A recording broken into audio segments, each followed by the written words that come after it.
राहुल गांधी के हिंदू और हिंदुत्ववादी वाले बयान पर बीजेपी और वीएचपी ने पलटवार किया। योगी ने उत्तर प्रदेश में किसके दम पर 325 से ज्यादा सीटें जीतने का दावा किया। अखिलेश ने क्यों कहा कि अब समाजवादी पार्टी का मुकाबला कोई नहीं कर सकता, और ओवैसी ने अखिलेश और योगी को बताया जातिवादी। देश में जारी राजनीतिक घमासान से जुड़ी अहम खबरें देखिए टॉप 9 सियासी संग्राम। कल जयपुर में महंगाई हटाओ रैली में हिंदू और हिंदुत्व को लेकर राहुल गांधी ने मोदी सरकार और बीजेपी पर जमकर हमला बोला। राहुल गांधी ने हिंदू और हिंदुत्ववादी में अंतर बताते हुए कहा कि हिंदू का रास्ता सत्याग्रह का होता है, जबकि हिंदुत्ववादी को सिर्फ सत्ता की तलाश होती है। कट जाए, पिस जाए, हिंदू सच को ढूंढता है, हिंदुत्ववादी अपनी पूरी जिंदगी सत्ता को खोजने में डाल देता है, लगा देता है। राहुल गांधी के हिंदू और हिंदुत्ववादी बयान में अंतर बताने वाले बयान पर बीजेपी और वीएचपी ने पलटवार किया। केंद्रीय मंत्री गिरिराज सिंह ने कहा कि कुछ लोगों को हिंदू और हिंदुत्व को समझने में कई जन्म लगेंगे। वहीं बीजेपी सांसद मनोज तिवारी ने कहा कि राहुल गांधी बताएं कि उनके दादा फिरोज खान थे। वीएचपी नेता सुरेंद्र जैन ने राहुल को सबसे भ्रमित नेता बताते हुए पूछा कि राहुल को पहले अपना गोत्र बताना चाहिए। आने वाले विधानसभा चुनाव की तैयारियों को लेकर उत्तर प्रदेश के एटा में बीजेपी के बूथ अध्यक्षों का सम्मेलन का आयोजन किया गया। इस मौके पर उत्तर प्रदेश के मुख्यमंत्री योगी आदित्यनाथ ने कहा, अगर एक बूथ अध्यक्ष अपने अपने बूथ का प्रबंधन कर जिम्मेदारी संभाल लेंगे तो बीजेपी राज्य में 325 से ज्यादा विधानसभा सीटें जीतेगी।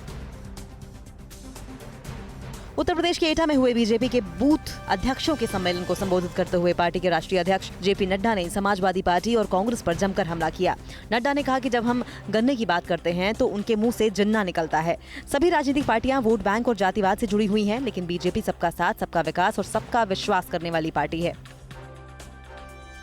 यूपी में पूर्वांचल की सियासत में ब्राह्मण चेहरा माने जाने वाले हरशंकर तिवारी के बेटे और बीएसपी विधायक विनय शंकर तिवारी, पूर्व सांसद कुशल तिवारी और भांजे गणेश शंकर पांडे कल लखनऊ में अखिलेश यादव की मौजूदगी में समाजवादी पार्टी में शामिल हो गए।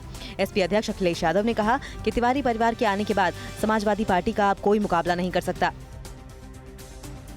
कानपुर में कल हुई चुनावी सभा को संबोधित करते हुए एआईएमआईएम के अध्यक्ष असदुद्दीन ओवैसी ने समाजवादी पार्टी और योगी सरकार को जातिवादी होने का आरोप लगाया। ओवैसी ने कहा कि जब समाजवादी पार्टी की सरकार बनती थी तो यादव बिरादरी को ठेके में सबसे ज्यादा हिस्सेदारी मिली, जबकि योगी सरकार में पुलिस स्टेशन में कम से कम 2 ठाकुर ऑफिसर मिल जाएंगे। उन्होंने पूछा कि क्या कभी अखिलेश मुस्लिम को सीएम बनाएंगे। एनसीपी प्रमुख शरद पवार के जन्मदिन के मौके पर कल मुंबई में पार्टी नेता नवाब मलिक ने मोदी के खिलाफ विपक्ष के नेता के सवाल पर बयान दिया। नवाब मलिक ने कहा कि पिछले 7 सालों से सवाल खड़ा किया जाता है कि नरेंद्र मोदी या बीजेपी के खिलाफ कौन विकल्प होगा। उन्होंने कहा कि अगर शिवसेना, कांग्रेस और एनसीपी की सरकार शरद पवार के नेतृत्व में महाराष्ट्र में बन सकती है तो 2024 में शरद पवार की अगुवाई में सरकार बनेगी। शरद पवार को 2024 में पीएम मोदी के खिलाफ विपक्ष का सबसे मजबूत चेहरा बताने वाले नवाब मलिक के बयान पर महाराष्ट्र के पूर्व सीएम देवेंद्र फडणवीस ने तंज कसा है। फडणवीस ने कहा है कि एनसीपी अपनी स्थापना के वक्त से ही शरद पवार को पीएम बनाने का सपना देख रही है, लेकिन एनसीपी के 10 से ज्यादा सांसद लोकसभा में जीत कर नहीं पहुंच पाए। उन्हें पवार को पीएम बनाने का सपना देखने से कोई नहीं रोक सकता। 5 राज्यों में होने वाले विधानसभा चुनाव में प्रचार के लिए बीजेपी ने बड़ी रणनीति बनाई है। सूत्रों के मुताबिक बीजेपी ने केंद्रीय मंत्री समेत 100 सांसदों को चुनावी राज्यों में उतारने की तैयारी कर ली, जिसके चलते पार्टी ने सभी को शीतकालीन सत्र में आने की जगह सौंपे गए काम को पूरा करने के निर्देश दिए। लोकसभा और राज्यसभा के बीजेपी सांसदों को चुनावी राज्यों में डेरा डालने के निर्देश दिए गए हैं।